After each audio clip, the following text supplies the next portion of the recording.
Hello दोस्तों, आज नया टॉपिक के साथ में आज न्यू टॉपिक को डिस्कस करने वाले हैं, जिसके अंदर अपने पढ़ने वाले administration of the blood component PT के बारे में या ब्लड ट्रांसफ्यूजन के बारे में पढ़ने वाले हैं। ब्लड ट्रांसफ्यूजन से पढ़ने से पहले आपको यह पता होना चाहिए कि एबीओ क्या है। एबीओ क्या होता है? एक ब्लड ग्रुप है। क्या है? ब्लड ग्रुप है। एबीओ का मीनिंग है यहाँ पे ए बी एंड ओ। ये क्या है? ब्लड ग्रुप होते हैं। आगे बात समझ में। ये किसने, फाउंडर कौन है इसका? फाउंडर, अगर फाउंडर की बात करें तो ये कौन रहेगा इसका फाउंडर? इसका फाउंडर रहता है कार्ल लैंडस्टीनर। कार्ल लैंडस्टीनर, ठीक है। कार्ल लैंडस्टीनर है जिन्होंने ये बताया था कि एबीओ ब्लड ग्रुप क्या है। इसके अकॉर्डिंग एबीओ ब्लड ग्रुप की बात करें तो जिसका ब्लड ग्रुप ए है, उसके अंदर जो एंटीजन पाया जाएगा, जो एंटीजन होगा, और एंटीजन याद रखना कहां पे होता है? Surface of RBC. Surface of RBC के ऊपर क्या पाया जाता है? एंटीजन। एक होता है एंटीबॉडी। क्या होता है? एंटीबॉडी। और एंटीबॉडी जो पाई जाती है वो पाई जाती है प्लाज्मा के अंदर। क्या पाई जाती है? प्लाज्मा के अंदर। अब बात करते हैं अपने जिसका ब्लड ग्रुप ए है, उसके अंदर आरबीसी की सरफेस पे एंटीजन कौन सा पाया जाएगा? ए पाया जाएगा। लेकिन ब्लड के अंदर प्लाज्मा के अंदर जो एंटीबॉडी होगी वो कौन सी होगी? बी क्या होगी? एंटीबॉडी पाई जाएगी। आगे बात समझ में। इसके बाद में जिसका ब्लड ग्रुप बी है उसमें एंटीजन बी पाया जाएगा और एंटीबॉडी कौन सी होगी? ए पाई जाएगी। आई बात समझ में। इसके साथ में जिसका ब्लड ग्रुप ए बी है उसके अंदर एंटीजन है, वो कौन सा पाया जाएगा? एंटीजन नहीं होता है, एंटीबॉडी जो पाई जाएगी वो कौन सी रहेगी? ए बी, ठीक है। एंटीजन नहीं होता। और ओ ब्लड ग्रुप है जिसका, उसमें क्या होगा? ओ ही एंटीजन होगा, ठीक है। आई बात समझ में। तो इसके अंदर यानी इसका उल्टा होता है। जिसका A B anti blood group है उसमें क्या पाया जाएगा? एंटीजन जो पाया जाएगा वो क्या पाया जाएगा? ए हो सकता है, बी भी हो सकता है, ठीक है। और इसके अंदर एंटीबॉडी नहीं होती है। इसके साथ साथ में ओ जो ब्लड ग्रुप होता है उसमें कोई भी एंटीजन नहीं होता है, लेकिन क्या हो सकता है? ओ एंटीबॉडी हो सकती है। आगे बात समझ में। इसको आपको मोस्टली क्या कर लेना है? ध्यान में रखना है, ठीक है अभी। इसके बाद में अपने बात करने वाले हैं इसके कंपोनेंट की। तो देखो, कंपोनेंट से पहले ना अपने पढ़ने वाले हैं आरएच फैक्टर। क्या पढ़ेंगे? RH factor. आरएच फैक्टर की बात करें तो ये जो आरएच फैक्टर है ना, ये सबसे पहले ढूंढा गया था रिसस मंकी के। कौन सी मंकी के अंदर? रिसस मंकी के अंदर ये सबसे पहले पता किया था। और रिसस मंकी की बात करें तो ये क्या है? आरएच यहीं से लिया गया है, रिसस मंकी से। आगे बात समझ में। ये कैसे ढूंढा गया था? ये एक मान लेते हैं, ये क्या है? आरबीसी। इसकी आरबीसी की सरफेस के ऊपर क्या पाया जाता है? एक एंटीजन पाया जाता है। क्या होता है? एंटीजन। और उस एंटीजन अगर प्रेजेंट है, मतलब इसकी आरबीसी की सरफेस के ऊपर एंटीजन प्रेजेंट है, मतलब क्या है? एंटीजन प्रेजेंट है, तो वो क्या रहेगा? आरएच पॉजिटिव ब्लड ग्रुप रहेगा। कैसा रहेगा? आरएच पॉजिटिव ब्लड ग्रुप रहेगा। आगे बात समझ में। अगर आरबीसी की सरफेस पे एंटीजन अब्सेंट है, क्या है? अब्सेंट है, तो वो क्या रहेगा? आरएच नेगेटिव ब्लड ग्रुप रहेगा। ऐसा ब्लड ग्रुप रहेगा? आरएच नेगेटिव ब्लड ग्रुप रहेगा। आगे बात समझ में। तो ये आपको मोस्टली ध्यान में रखना है आरएच फैक्टर के बारे में कि आरबीसी की सरफेस के ऊपर कौन सा एंटीजन है या नहीं है। एंटीजन अगर प्रेजेंट है, अगर इसकी आरबीसी के ऊपर एंटीजन प्रेजेंट है, ये एंटीजन है बहुत सारे, ये प्रेजेंट है इसके ऊपर, तो इसका मीनिंग है वो पर्सन कैसा है? आरएच पॉजिटिव है। कैसा? RH पॉजिटिव है। और अगर कोई आरबीसी है उसके ऊपर एंटीजन है ही नहीं, जिसके ऊपर क्या है, एंटीजन कोई भी नहीं है, ठीक है, एंटीजन है ही नहीं इसके ऊपर, तो एंटीजन कोई भी प्रेजेंट नहीं है, तो इसका मीनिंग है वो क्या है, RH नेगेटिव ब्लड ग्रुप होता है। आगे बात समझो, ये था RH के बारे में। इसके बाद में अपने बात करने वाले हैं component of blood products. Blood products के कंपोनेंट कौन कौन से होते हैं? तो सबसे पहले देखो पीआरबीसी। पीआरबीसी की फुल फॉर्म होती है packed red blood cell. Packed red blood cell के बारे में बात करें तो 1 unit packed red blood cell के अंदर देखो 1 यूनिट के अंदर कितनी पाई जाती है? 250 ml ऑफ पीआरबीसी। कितनी पाई जाती है? 250 ml।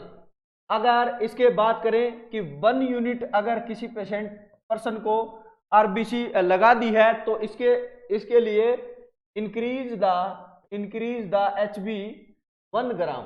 1 ग्राम क्या हो जाता है? एचबी बढ़ जाएगा। इसके साथ साथ में हीमोक्रिएट कितना बढ़ जाता है? हीमोक्रिएट तो ये बढ़ जाएगा 2 to 3%। हीमोक्रिएट जो कितना बढ़ जाता है? 2 to 3% बढ़ जाता है। इसके साथ साथ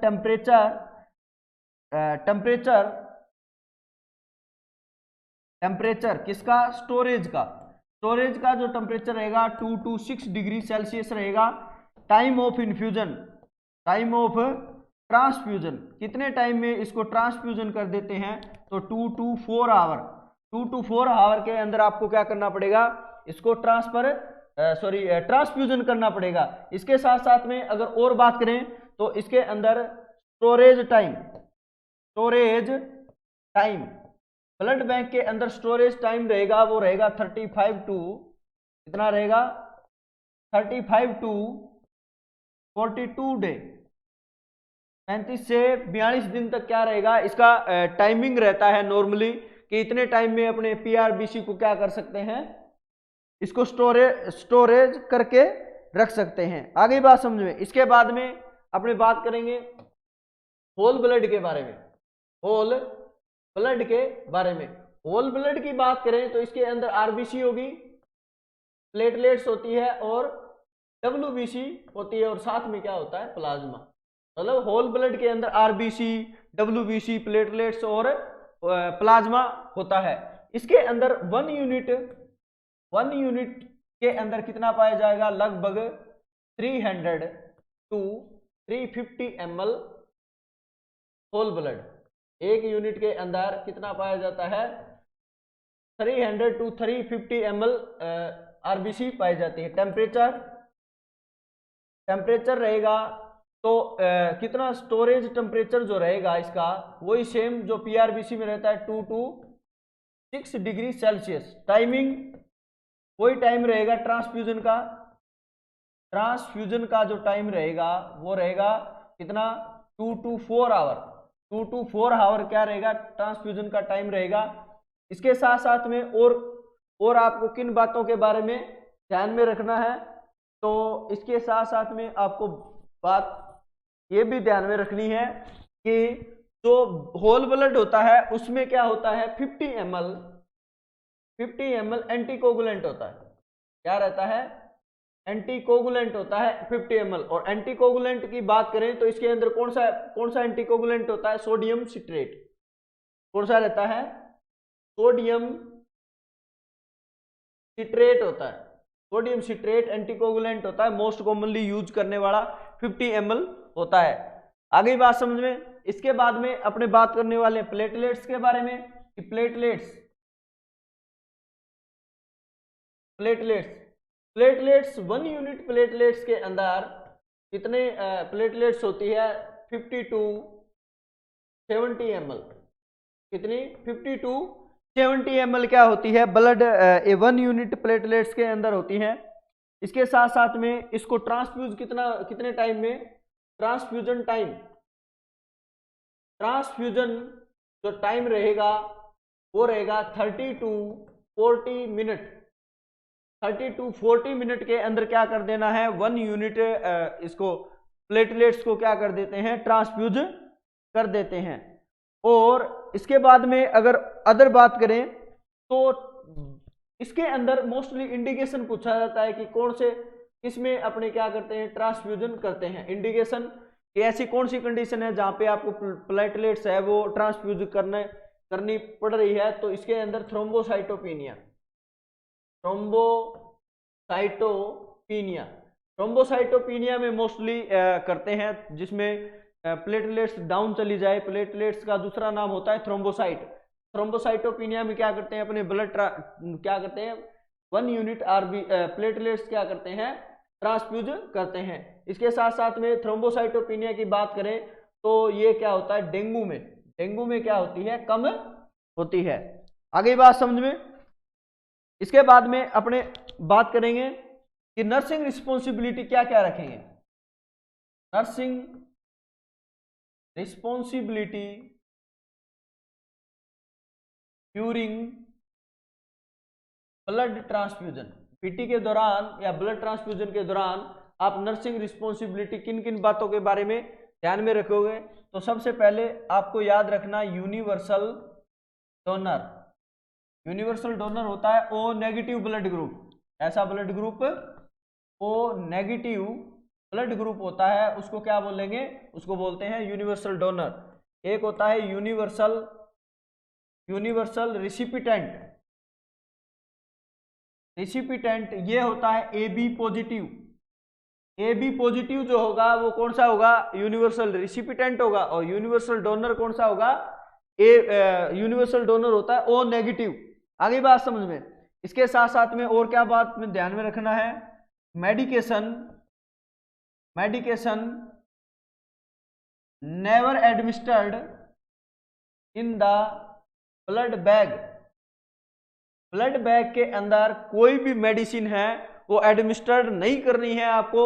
मोस्टली इन बातों के बारे में आपको स्पेशली ध्यान में रखना होता है। इसके साथ साथ में solution use the during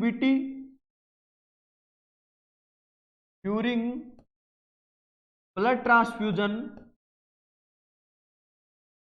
transfusion mostly normal saline. क्या करना है, किसका करना है, normal saline, not any other solution. Mostly अपने क्या करते हैं, एनएस का ही यूज करते हैं मोस्टली ब्लड ट्रांसफ्यूजन के साथ में, या फिर ब्लड ट्रांसफ्यूजन कर रहे हैं उसके बाद में या उससे पहले जो भी आपको ट्रांसफ्यूज करना है तो एनएस ही यूज करते हैं। और एनएस 0.9% आपको यूज करना है। और अदर सॉल्यूशन है वो यूज कभी भी नहीं करते हैं, क्योंकि इससे क्या हो सकता है, हीमोलाइसिस होने के चांसेस रहते हैं। आगे बात समझ में। इसके साथ साथ में whole blood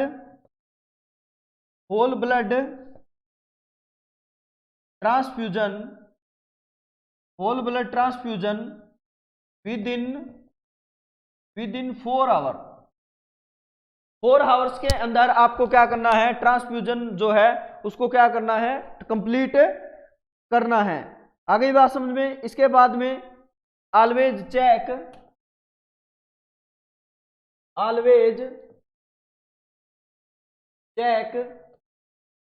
any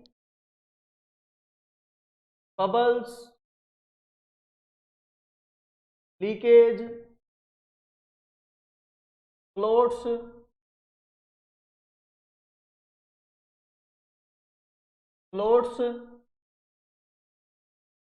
and expiry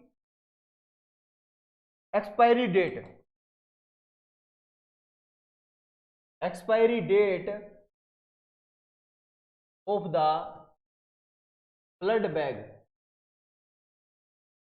blood bag के ऊपर आपको क्या करना है, कोई भी बबल्स तो नहीं है, कोई लीकेज तो नहीं है, कोई क्लोट बन तो नहीं गया है, एक्सपायरी डेट वगैरह है, ये चीजें आपको क्या करना है, मोस्टली चेक करना है। आगे बात समझ में। इसके बाद में आपको क्या करना है, blood transfusion blood transfusion start the 20 to 30 minute after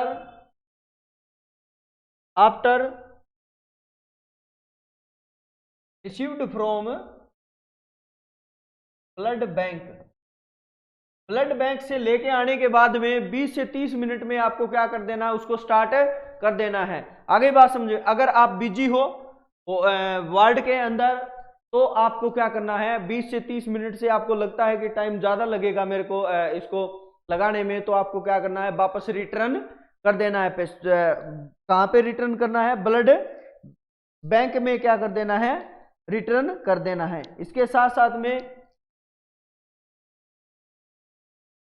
18 gauge cannula use for blood transfusion. Blood transfusion के लिए 18 gauge का कैनुला मोस्टली यूज करते हैं, जो कैसे कलर का आता है, जो ग्रीन कलर का आता है। ठीक है, कैसे कलर का आता है, ये ग्रीन कलर का आता है। ये 18 gauge का आपको क्या करना है, मोस्टली यूज करना है। इसके साथ साथ में अगर आपको प्री मेडिकेशन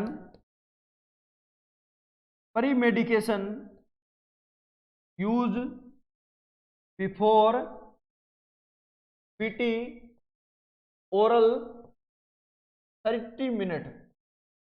बिफोर यूज कर रहे हो आप, प्री मेडिकेशन कर रहे हो, तो कौन से कितने टाइम पहले, ब्लड ट्रांसफ्यूजन के ओरल वाली यूज कर रहे हो तो 30 मिनट पहले। और अगर आप आईवी यूज कर रहे हो, आईवी मेडिसिन, तो क्या immediate before PT, blood transfusion से पहले इमीडिएट आप क्या कर सकते हो, यूज कर सकते हो। आगे बात समझ में। इसके साथ साथ में और किन बातों का ध्यान में रखना है, observation the patient first 15 minute with in the blood transfusion. Blood transfusion के दौरान आपको पहले 15 मिनट में क्या करना है, उसको ऑब्जर्वेशन में रखना है। आगे बात समझो। इसके साथ साथ में maximum drop use in the minute, कितनी, 40 ड्रॉप पर मिनट। 1 मिनट में 40 ड्रॉप क्या कर सकते हो, यूज कर सकते हो, इससे ज्यादा कभी भी नहीं करना है। आगे बात समझ में। इसके बाद में अपने और किन बात आगे बात करते हैं, complication of the blood transfusion.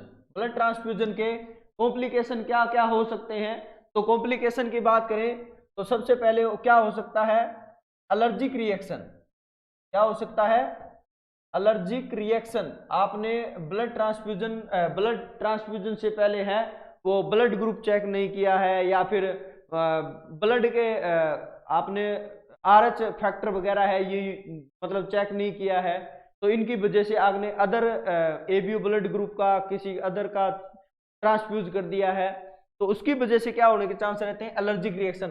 Allergic reaction का दूसरा नाम जो होता है वो होता है एक्यूट एनाफाइलेटिक रिएक्शन। क्या बोलेंगे इसको, एक्यूट एनाफाइलेटिक रिएक्शन बोला जाता है। एलर्जिक रिएक्शन हो सकती है। इसके साथ साथ में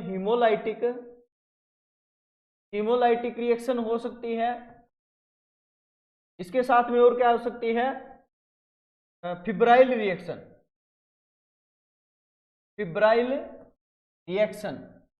ये जो है मोस्टली रिएक्शन हो सकती है। इसमें साइन सिम्टम क्या क्या आएंगे, तीनों ही रिएक्शन हो सकती है। इसमें साइन सिम्टम क्या क्या आएंगे, साइन सिम्टम की बात करें तो इसके अंदर साइन सिम्टम जो आते हैं वो कौन कौन से आएंगे, जैसे फीवर हो जाएगा पेशेंट को, फीवर, चिल्स हो जाएगा, हेडेक हो जाएगा पेशेंट को, इचिंग होनी स्टार्ट हो जाएगी। क्या हो जाएगा, इचिंग हो जाएगी।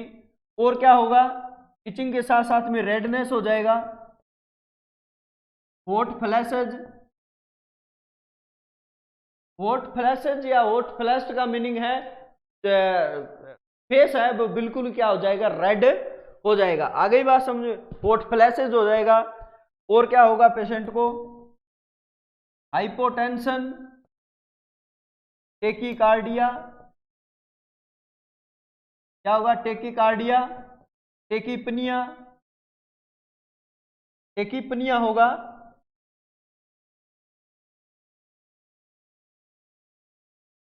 टेकीपनिया ये मोस्टली क्या आते हैं, इसमें allergic reaction, acute anaphylactic reaction या हिमोलाइटिक रिएक्शन, फिब्राइल रिएक्शन में क्या आते हैं, साइन सिम्टम आते हैं। इसके बाद में देखो नर्सिंग रोल क्या रहेगा, नर्सिंग रोल ऐसी अगर कंडीशन आ जाए तो सबसे पहले क्या करना है, स्टॉप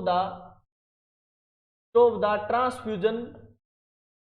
तो ब्लड ट्रांसफ्यूजन हो रहा है उसको क्या कर दो, स्टॉप कर दो। इसके बाद में स्टार्ट द नॉर्मल सलाइन, ठीक है, स्टार्ट कर दो नॉर्मल सलाइन। और इसके बाद में आपको क्या करना है, नोटिफाई द फिजिशियन को क्या कर दो, नोटिफाई कर दो। आगे बात समझ में। इसके साथ साथ में और क्या कॉम्प्लिकेशन आ सकते हैं, तो सेप्टिसीमिया हो सकता है। क्या हो सकता है, सेप्टिसीमिया होता है ब्लड इन्फेक्शन। क्या हो सकता है, पेशेंट को ब्लड इन्फेक्शन या फिर क्या हो सकता है, सेप्टिसीमिया कब हो सकता है, डिले द ट्रांसफ्यूजन टाइम। जैसे नॉर्मली आपको बता दिया कि 4 आवर के अंदर क्या करना है, पीटी को कंप्लीट करना है। आपको ये नॉर्मली बताया है कि डॉक्टर ने कि 4 घंटे के अंदर फिनिश हो जाना चाहिए, लेकिन आपने क्या किया है, उसको 4 घंटे में न देके 6 घंटे या 5 घंटे लगा दिए, तो उसकी वजह से क्या हो सकता है, पेशेंट को सेप्टिसीमिया हो जाएगा, ब्लड के अंदर क्या हो जाए, इन्फेक्शन फॉर्मेशन या बैक्टीरिया जो माइक्रो ऑर्गेनिज्म है वो ग्रोथ होने स्टार्ट हो जाएंगे, उसकी वजह से पेशेंट को क्या हो जाएगा, सेप्टिसीमिया। और सेप्टिसीमिया हो जाए तो साइन सिम्टम कौन कौन से आते हैं, तो पेशेंट को क्या होगा, फीवर होगा, चिल्स, नोजिया, वोमिटिंग हो जाएगी, वीकनेस,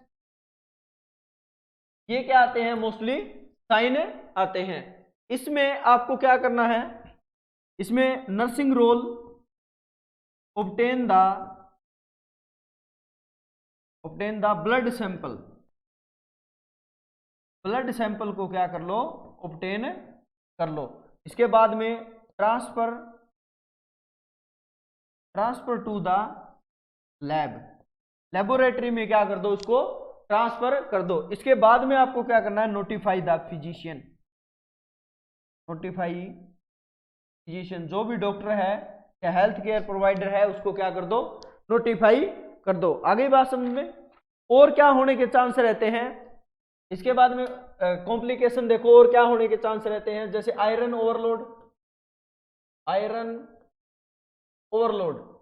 भी ओवरलोड होने के चांस रहते हैं। आयरन ओवरलोड कैसे हो सकता है, पहले तो एग्जाम में ये पूछा जाता है ये कैसी रिएक्शन है, तो ये क्या है, डिलेड ट्रांसफ्यूजन रिएक्शन है। कैसी रिएक्शन है, डिलेड ट्रांसफ्यूजन रिएक्शन है। आगे बात समझे। आयरन ओवरलोड किस वजह से हो सकता है, ओल्ड ब्लड ट्रांसफ्यूजन के कारण। ओल्ड ब्लड अगर किसी पेशेंट को ट्रांसफ्यूज कर दिया है तो क्या होने के चांस रहते हैं, उसको आयरन ओवरलोड होने के चांस रहते हैं। इस कंडीशन में पेशेंट को क्या क्या होगा, जैसे पेशेंट क्या हो जाएगा, मेलाइज हो जाएगा, ठीक है, वीकनेस हो जाएगा पेशेंट को, इरिटेबिलिटी हो जाएगी पेशेंट को। इसके साथ साथ में कंफ्यूज रहेगा पेशेंट, कंफ्यूजन में, ठीक है। ये मोस्टली क्या आते हैं, साइन सिम्टम आते हैं। इसमें आपको क्या करना है ट्रीटमेंट के रूप में, तो ट्रीटमेंट की बात करें तो इसमें आपको क्या करना है, एक मेडिसिन देनी है, एग्जाम में पूछा जाता है, जिसका नाम है डेस्प्रोक्सामाइन। क्या होता है, डेस्प्रोग्रामाइन। और डेस्प्रोग्रामाइन जो मेडिसिन होती है, ये क्या करती है, इस आयरन ओवरलोड को, जो बॉडी में बढ़ा हुआ आयरन है, कलेक्ट हो गया है, उसको क्या कर देगी, बॉडी से बाहर निकाल देगी। और ये डेस्प्रोग्रामाइन आयरन ओवरलोड को क्या कर देती है, बाइंड कर लेती है। क्या कर लेगी, बाइंड कर लेगी और यूरिन के थ्रू बाहर निकाल देगी। ठीक है, यूरिन के थ्रू क्या निकाल देगी, किडनी के थ्रू बाहर निकाल देगी। और यूरिन का कलर कैसा हो जाएगा, रेड कलर यूरिन। यूरिन कैसा आएगा, रेड कलर यूरिन आएगा। ठीक है, तो इसका मीनिंग है आपकी जो मेडिसिन है वो क्या कर रही है, इफेक्टिव है, काम कर रही है। ठीक है, तो ये मोस्टली आपको क्या करना है, ये ध्यान में रख लेना है। इसके साथ साथ में और क्या रिएक्शन हो सकती है, सर्कुलेटरी ओवरलोड।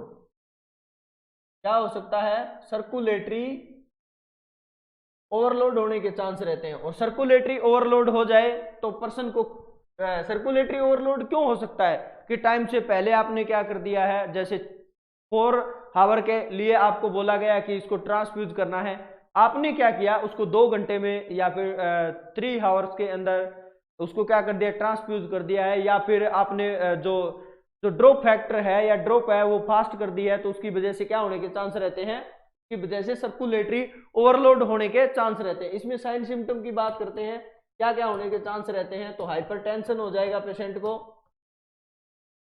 टेकीकार्डिया रहेगा। ठीक है, और क्या होगा, डिजनिया हो जाएगा। और क्या होगा, बाउंडिंग पल्स आएगी, बाउंडिंग पल्स आएगी। इसके साथ साथ में jugular vein distended, jugular vein क्या हो जाएगी, स्टैंडर्ड हो जाएगी। इसके साथ साथ में पल्मोनरी एडिमा, क्या होगा, पल्मोनरी एडिमा होगा। पल्मोनरी एडिमा होगा तो उस टाइम क्या आएगा, आपको क्रैकल साउंड, क्रैकल, जैसे ही आप एस्कल्टेट करोगे तो क्रैकल साउंड आएगी। और ड्राई कफ आएगा, क्या आएगा, ड्राई कफ आएगा। ये जो साइन सिम्टम होते हैं ये किसके होते हैं, सर्कुलेटरी ओवरलोड के। तो नर्सिंग रोल क्या रहेगा आपका, नर्सिंग रोल की बात करें तो इसमें स्लो द ट्रांसफ्यूजन, ट्रांसफ्यूजन को क्या कर दो, स्लो कर दो। ठीक है, स्लो करना है। और स्लो करने के बाद में आप क्या कर दो, पेशेंट को पोजीशन प्रोवाइड करवा दो। और कौन सी पोजीशन, सेमी फाउलर पोजीशन।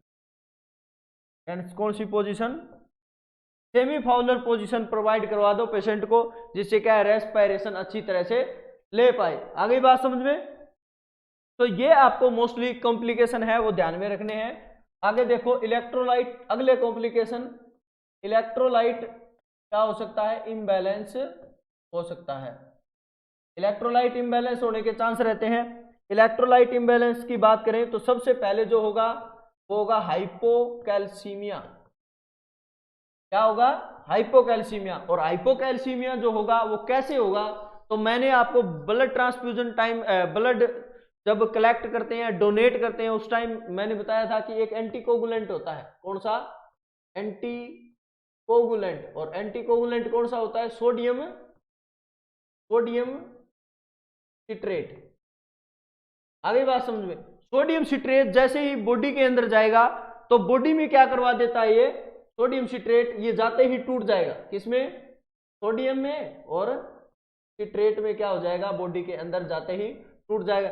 ये जो सिट्रेट है, ये जो बॉडी के अंदर जाएगा तो ब्लड के अंदर जो कैल्शियम है ना, उसके साथ में बाइंड होके क्या बना लेगा, कैल्शियम सिट्रेट। और कैल्शियम सिट्रेट यूरिन के थ्रू क्या हो जाएगा, पास आउट हो जाएगा। क्या हो जाएगा, यूरिन के थ्रू पास आउट हो जाएगा, जिसमें क्या है, कैल्शियम की कमी आ जाती है। और कैल्शियम की कमी आ गई तो पेशेंट में क्या हो जाए, हाइपोकैल्सीमिया हो जाता है। इसमें नर्सिंग रोल क्या रहता है, नर्सिंग रोल की बात करें तो आपको क्या देना है, 10% कैल्शियम ग्लूकोनेट। क्या देना होता है, 10% कैल्शियम ग्लूकोनेट। कैसे, आईवी, आईवी पेशेंट को क्या कर दो, कैल्शियम ग्लूकोनेट प्रोवाइड करवा दो। आगे बात समझ में। इसके बाद में और क्या इलेक्ट्रोलाइट इंबैलेंस हो सकता है, तो दूसरा होता है हाइपरकैलेमिया। क्या होता है, हाइपरकैलेमिया। हाइपरकैलेमिया होता है increase potassium level. Potassium level क्या हो जाता है, ब्लड के अंदर, ब्लड बढ़ जाता है। क्यों, क्योंकि transfusion the old blood, old blood को अगर आपने ट्रांसफ्यूज कर दिया तो उसकी वजह से क्या होने के चांस रहते हैं, उसकी वजह से होने के चांस रहते हैं हाइपरकैलेमिया। और हाइपरकैलेमिया की बात करें तो ब्लड के अंदर पोटासियम लेवल क्या हो जाता है, बढ़ जाता है। आगे बात समझ में, इसके अंदर कैसे बढ़ता है, जैसे ओल्ड ब्लड है, आपको पता है आरबीसी जो भी सेल होती है, आरबीसी, डब्ल्यूबीसी, प्लेटलेट्स, इसके अंदर सबसे ज्यादा क्या पाया जाता है, पोटासियम। इंट्रासेलुलर कैटायन है और पोटासियम। जैसे ओल्ड ब्लड है, आरबीसी टूटेगी, आरबीसी ब्रेकडाउन होगी तो ये किसमें आ जाएगा, बाहर आ जाएगा पोटासियम। और पोटासियम जैसे ही आपने ओल्ड ब्लड ट्रांसफ्यूज किया है उसकी वजह से क्या हो जाएगा, उसको हाइपरकैलेमिया हो जाता है, ब्लड पोटासियम लेवल क्या हो जाएगा, बढ़ जाएगा। आगे बात समझ में। इसके साथ साथ में और क्या होगा इस कंडीशन में, और क्या हो सकता है, हेपेटाइटिस, और क्या हो सकता है, हेपेटाइटिस सी हो जाएगा। और क्या होगा, मेटाबॉलिक एल्केलोसिस। पेशेंट को क्या होने के चांस रहते हैं, मेटाबॉलिक एल्केलोसिस भी होने के चांस रहते हैं। कैसे होंगे, जैसे ये सिट्रेट था, मैंने बताया था सोडियम सिट्रेट होता है, ये सिट्रेट क्या करेगा, लीवर में जाएगा, क्या हो जाएगा, लीवर में जाएगा। और लीवर किस में कन्वर्ट कर देगा इसको, बाइकार्बोनेट के अंदर। और बाइकार्बोनेट के क्या होते हैं, एल्केलाइन नेचर के होते हैं। बाइकार्बोनेट कैसा है, एल्केलोसिस होता है, मतलब एल्केलाइन नेचर के होते हैं। और एल्केलाइन नेचर है वो बढ़ेगा तो क्या हो जाएगा, मेटाबॉलिक एल्केलोसिस हो जाता है। आगे बात समझ में।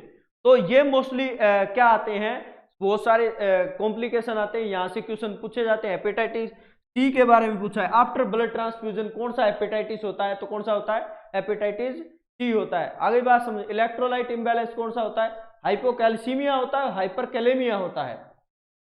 ये जो बात करें, पोटासियम तो बढ़ जाता है लेकिन कैल्शियम क्या हो जाता है, कम हो जाता है। आगे बात समझ में। तो ये क्या रहता है, ब्लड कंपोनेंट कैसे एडमिनिस्टर करते हैं, किन किन बातों के बारे में ध्यान में रखते हैं। तो आज के लिए बस यहीं तक, थैंक यू।